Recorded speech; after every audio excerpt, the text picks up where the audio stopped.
비스터 마켓 한번 가보도록 하겠습니다. 엔터주 얘기 한번 할게요. 엔터주. 헤드라인을 주세요. 과열 논란도 없다. 계속 가는 엔터주. 자, 전제를 한번 할게요. 전 엔터주 없고요. 엔터주 사실이라는 말씀 드리려고 하는 것도 아니니까 그냥 이 산업에 대한 주의 환기 혹은 미래는 어떻게 될까 이런 것들을 한번 생각해 보자는 차원에서 이 기사를 픽을 했습니다. 참고로 저도 엔터주는 없습니다. 네. 그래서 사실 우리 또래 그 투자자들이 엔터주 차기가 참 힘들어. 옛날에 너무 안 좋은 추억들이 많아가지고. 사기가 그렇죠. 예. 그래가지고 사실 저 최근에 제일 잘 나가는 게 JYP잖아. JYP 몇 년도야? 그때 거의 진짜 거의 한계 상황까지 가서. 그 우회 상장했잖아요, JYP. 네. 어쨌든 직상장도 못하고. 그래요? 네, 그랬던 기억들이 있어서 이게 뭐 얘기를 하면서도 이 주가 측면에서 야 이거 삽시다 이렇게 얘기하기가 굉장히 어려운데 근데 이제 최근에 제가 어떻게 해서 이제 출장을 3번 다녀왔잖아요. 그러면서 계속 작년부터 계속 야 이거 좀 다르게 봐야 되네 이런 생각을 밖에 나가면 하게 된다. 굉장히 많이 하게 돼요. 근데 예전에는 일본이나 중국 가면 이제 우리나라 한류가 만만치 않은데 이런 생각을 했는데 최근에는 어딜 가도 예. 하물며 미국을 가도 남미를 가도 또 중동 지역을 가도 유럽을 가도 그죠? 동남아시아는 뭐 말할 것도 없고 이런 상황인데 SM 주가가 뭐 여러 가지 사연이 있었잖아요. 네. 근데 어제 4.78%가 올라서 12만 2,700원으로 거래를 마쳤는데 최근 들어서 4거래일 연속 올랐어요. 올 들어서 상승률이 물론 이제 M&A 이슈 이런 걸 포함해서 이제 봐야 되긴 하는데 60% 정도 올랐고 요건 뭐 그렇게 많이 오른 건 아니에요. JYP 엔터가 연초 이후 99.1% 거의 더블 났다는 얘기죠. 그다음에 엔터 업종 대장주가 하이브인데 요게 그래도 제일 부진해요. 51%. 고작 51%. 그다음에 YG 굉장히 어렸죠. 몇 년 전에. 그죠? 네. 뭐 승리라든지 뭐 이런 친구들. 네? 그죠? 하면서 근데 여기도 70%가 올랐어요. 그래서 같은 기간에 코스피 상승률이 15.13%. 코스피 상승 이거밖에 안 돼. 최근 들어 좀 빠져서 그렇구나. 예. 코스닥은 29.53%인데 이 지수 상승률을 훨씬 비트한다 이런 거죠. 그래서 사실 시총이 이제 뭐 시총 상위에까지 가지 못하기 때문에 일종의 주도주로서의 부각은 사실 좀 덜한 부분이 있는데 굉장히 많은 재료들을 노출하면서 은근히 많이 올랐다 이렇게 봐야 될 것 같아요. 근데 이게 실적이 수반된다는 겁니다. 예를 들면 하이브가 2분기 매출액 전망치를 보면 FIN 가이드 집계에 따르면 전년 동기보다 13.12% 늘어서 얼마일까요? 2분기 매출액이 하이브가 대충 매출액? 네. 2분기 매출. 분기 매출 9천억. 그래.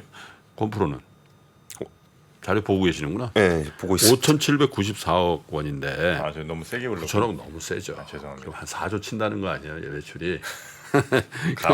반기 매출로 얘기하셨던 거 아니었어요? 난 뭘 감이 없어요. 엔터주. 영업이익 전망치는 오히려 15% 줄었어요. 746억인데 이거는 지난달입니까? 왜 그 여의도에서 네. 한번 세게 파티 한번 했잖아요. 여기 막 불꽃. 난리였죠. 그 비용이 굉장히 일회적으로 많이 들어갔대. BTS 10주년 일회성 비용이 굉장히 많이 들었다고 그래요. 그때 그게 계산을 해야 될 만한. 어우, 엄청나죠. 그거 다 빌리고 뭐 다 해야 되는데. 100억대가 넘는 네. 거. 그래서 이런 것들이 이게 그 잔치를 벌이면서 이게 수익성을 막 돈 버는 행사를 한 게 아니고 야 BTS 심지어 10주년이니까 이거 한번 팬 서비스 한번 하자 이런 데 초점을 맞춰서 이게 수익이 아니라 비용으로 많이 계상이 됐다 그래요. 네. 그래서 근데 이제 JYP, SM, YG 같은 것들은 이제 저 영업이익이나 이런 것들이 훨씬 좋아 보이는데 JYP가 아주 탁월합니다. 2분기 영업이익 전망치가 작년 동기보다 81% 정도. 와. 441억 원을 번다는 거예요. 네.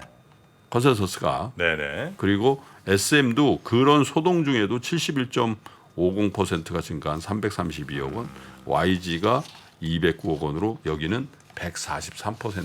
그러니까 실적을 수반한다라는 거예요. 이게 그냥 이제 어떤 예를 들면 가능성 이런 것들이 아니라 그래서 전반적으로 보면 YG는 역시 블랙핑크가 이제 화제예요. 근데 뭐 어제 뉴스가 나왔는데 보니까 블랙핑크의 한 분이 계약이 잘 안 될 것 같다 뭐 그런 얘기가 있었나 봐요. 리사님. 네. 리사가 어느 나라 분이죠? 리사는 저 타일랜드. 네. 네.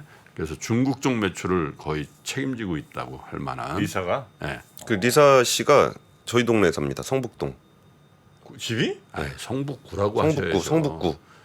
성북구지 성북동은 아니시잖아요. 아, 예. 그래가지고 저희 동네에서 그 전국놀이자랑 했었는데 네. 그때 동네 주민 왜 노래하러 안 나오셨냐고 주민들의 항의가 좀 있었습니다.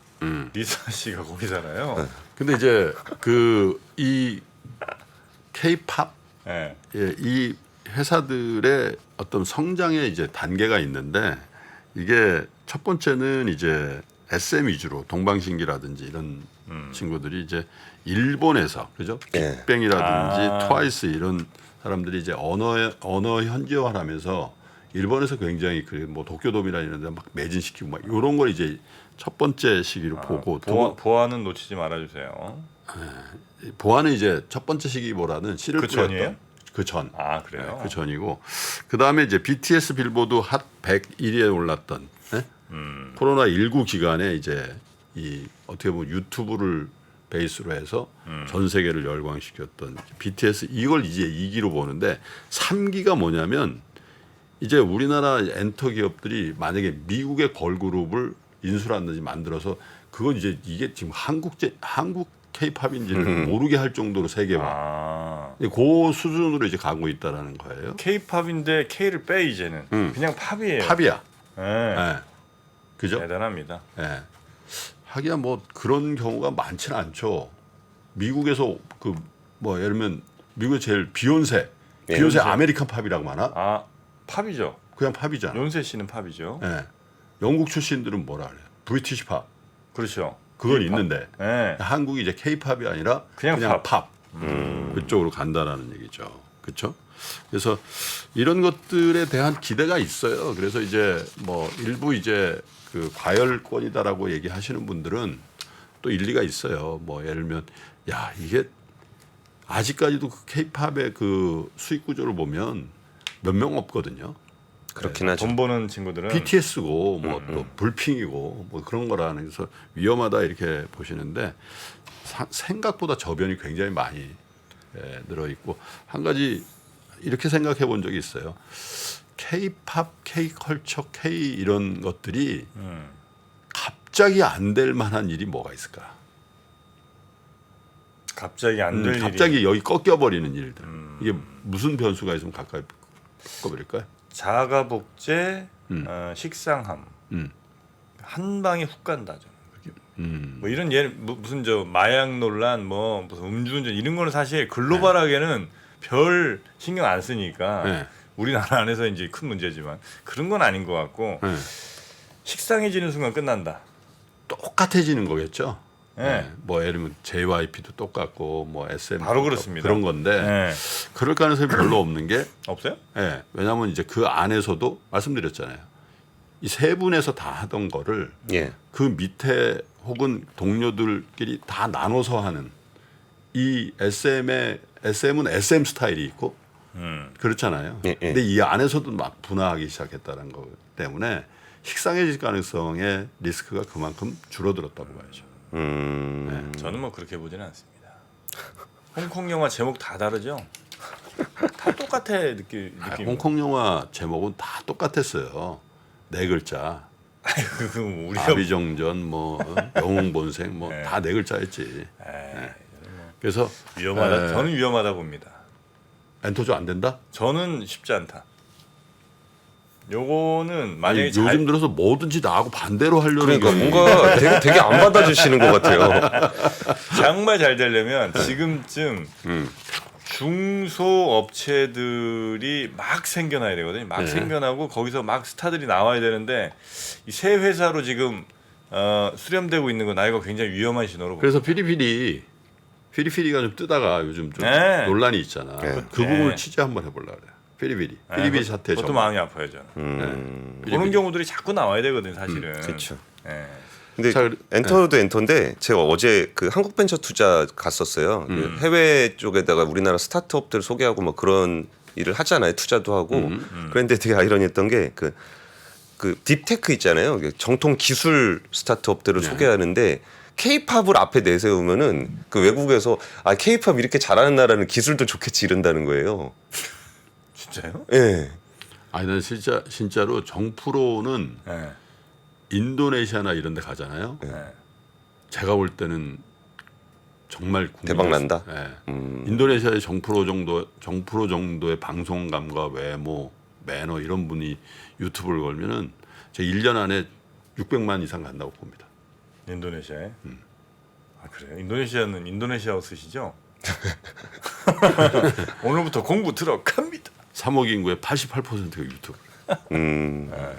자, 그 엔터주에 대한 건 다시 말씀드리지만 지금 과열권이다, 더 지금 사야 된다 이런 논점이 아니라 다시 한번 특히 이 방송을 지금 많이 보고 계시는 제 또래 혹은 그 이상의 연령대 있는 분들은 한번 잘 생각해 보시기 바라겠습니다. 사실 저도 극복하지는 못하고 있습니다. 네. 자 이렇게 엔터주에 대한 이야기까지 오늘은 미스터 마켓에서 살펴봤고요. 그러면 뉴스 3 미스터 마켓은 여기서 오늘은 마무리하고 박병창 이사님으로 이어가겠습니다. 권순우 팀장님 대단히 고맙습니다. 예, 감사합니다. 감사합니다. 복잡하고 어렵게 느껴지는 재무제표와 용어들. 친절한 투자 멘토 사경인 마스터가 매주 새로운 콘텐츠로 알기 쉽게 설명해드립니다. 재무제표 분석과 포트폴리오 구성, 뭐 양대 재무제표라고 그러면 대차대조표랑 손익계산서가 있거든요. 매수 매도 방법, 이때 사는 게 좋겠네. 이렇게 사면 좋겠다. 근데 이렇게 살려면 뭘 해야 되냐면요. 나머지 3분의 1은 놔둬봅니다. 어디까지 가는지. 실전 투자 팁까지 알려드립니다. 오직 3프로 멤버십에서만 만나실 수 있습니다.